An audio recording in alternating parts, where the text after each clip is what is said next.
যুদ্ধবিরতির মধ্যেই ইরানের বন্দর আব্বাস এলাকায় ২৬ মে হামলা চালায় মার্কিন সামরিক বাহিনী।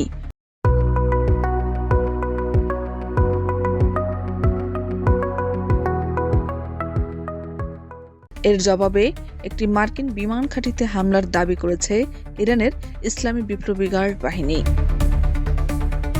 ইরানের তাসনিম নিউজ জানায় ২৮ মে ওই হামলা চালানো হয়। আইআরজিসি হামলার লক্ষ্যবস্তু হিসেবে একটি মার্কিন বিমান ঘাঁটির কথা উল্লেখ করলেও সেটির অবস্থান প্রকাশ করেনি। তবে ঘাঁটিটিকে তারা মার্কিন আগ্রাসনের উৎস হিসেবে বর্ণনা করেছে।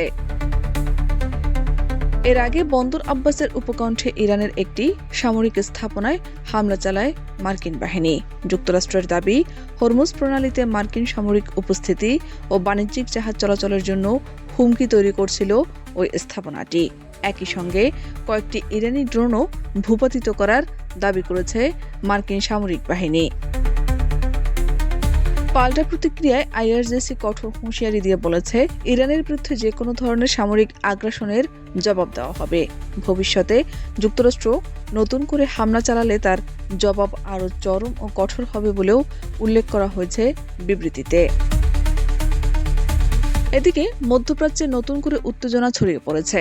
কুয়েত সহ উপসাগরীয় কয়েকটি দেশে সতর্কতামূলক নিরাপত্তা ব্যবস্থা জোরদার করা হয়েছে। কুয়েতের রাষ্ট্রীয় সংবাদ মাধ্যম জানিয়েছে, দেশটিতে সাইরেন বাজানো হয়েছে এবং আকাশ প্রতিরক্ষা ব্যবস্থা সক্রিয় রাখা হয়েছে।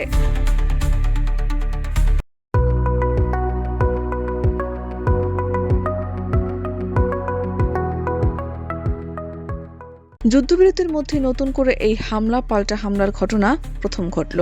২৮ ফেব্রুয়ারি যুক্তরাষ্ট্র ও ইসরায়েলের যৌথ হামলার পর শুরু হওয়া এ সংঘাতে ইতোমধ্যে হাজারো মানুষ নিহত হয়েছেন। পাশাপাশি বিশ্ববাজারে জ্বালানি তেলের দামও বেড়েছে উল্লেখযোগ্যভাবে। শাহনাজ পারভীন, দেশ রূপান্তর।